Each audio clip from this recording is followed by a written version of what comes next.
Cisco. Hi, I'm Taylor. Hi, my name is Emily, and I would like to thank you, my leadership, for taking the time out of your busy schedules to come here and speak with me today about the Army Body Fat Composition Program. You're here today because it is time for change in this program. If you're wondering why you should care about this change, I would like to take a moment to tell you why you should care. According to an article on the Army Times website, the #1 reason for recruits not being able to join the Army and soldiers getting chaptered out of the Army was failure to meet the standards in this program. Having been in the Army myself for a few years, I've seen soldiers struggle to meet the requirements that published by this program, and as a recruit and a private myself, I have struggled with the ABC program. Next slide, please. So first, I would like to talk to you about why. Why should we change these standards? First, the standards are outdated. It's time to update the program to get with 2019, so let's make changes to those standards first and foremost.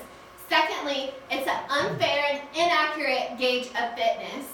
Thirdly, it's 2019, we have better technology. Why are we still using the tape test? And then lastly, this is not a proactive program, and I'm going to be discussing all these things with you today. Next slide, please. Let's talk about these outdated standards. So in case you didn't know, according to the Origins of Army Standards, these standards were published during World War II. These standards were published because recruits were coming in malnourished, compared to where now the Army has no malnourishment problem, we have an obesity problem. So why are we still using these standards from World War II? And Americans are generally bigger today. We are not the same size as we were during World War II. This might be due to food hormones, our portion sizes, or even fast food. If you'll take a look at the chart on the right, it depicts the body mass index increase over the past 100 years. We're no longer the same size we were 100 years ago. So why are we still using the same standards and the same testing standards? Next slide, please. Secondly, this is an unfair and inaccurate gauge of fitness.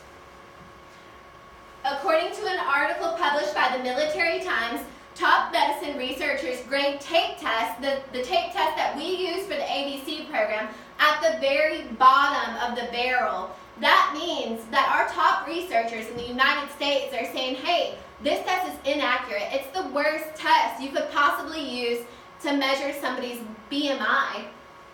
Secondly, weight does not always determine a soldier's level of fitness.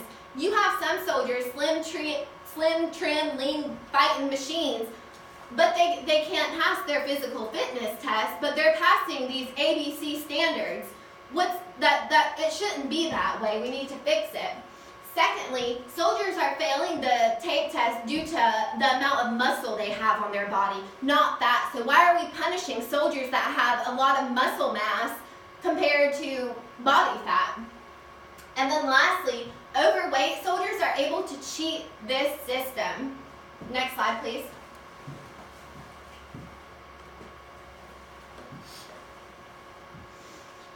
So what I believe is the biggest problem is this ABC program. It's not a proactive program. Our current program, we only weigh soldiers every 6 months.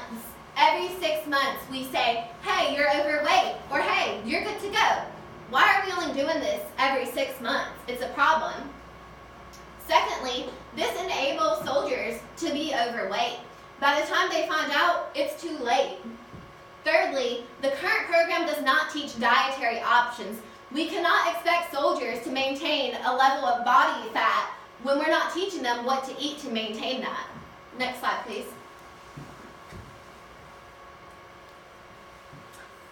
So I'd like to talk with you about how we can make this change. And I believe we can do that with the BOD Pod. The National Institute of Fitness stated that the BOD Pod is highly accurate and it can detect even small changes in body fat and lean mass. That is something that the tape test cannot accomplish. This BOD Pod is 2 to 4% accurate on body fat. We are nowhere close to that using this tape test. So you're probably thinking, wow, this is going to take a lot of time and this is going to take a lot of money. Well, I'm here to tell you that this BODPOC test takes 3 to 5 minutes. An average tape test takes 10 minutes. So let's go ahead and use something more accurate and save us some time. You're probably thinking now, yeah, okay, that's fine, but it's expensive. We already have this technology at most Army bases that can be found at the local Army Wellness Center. Next slide, please. So I believe that we can do this by employing a proactive program. Let's stop the problem from even happening. Let's teach soldiers healthy eating habits. That's as proactive as we can get. We can teach them what they need to put in their bodies to stop them from becoming overweight and having to chapter them before it happens, eventually saving you time and money. Let's monitor weight quarterly. Why are we doing this every 6 months? Let's make it every 2 or 4 months so we can tell the soldiers, hey, you're becoming overweight. You need to take a good look at yourself in the mirror and get it together. Thirdly, we need healthier options at soldiers' DFACs. I eat at the DFAC daily with my soldiers, and while the Army has made improvements to provide healthier options, we're nowhere where we need to be. So that's where we need to nip it in the bud. Next slide, please. In conclusion, I've talked to you today about why it is time for change for the Army Body Fat Composition Program. I've talked to you about outdated standards and how I believe we can change these standards with a proactive program. Thank you so much for your time today, and I will be in the back if you need anything. Thanks.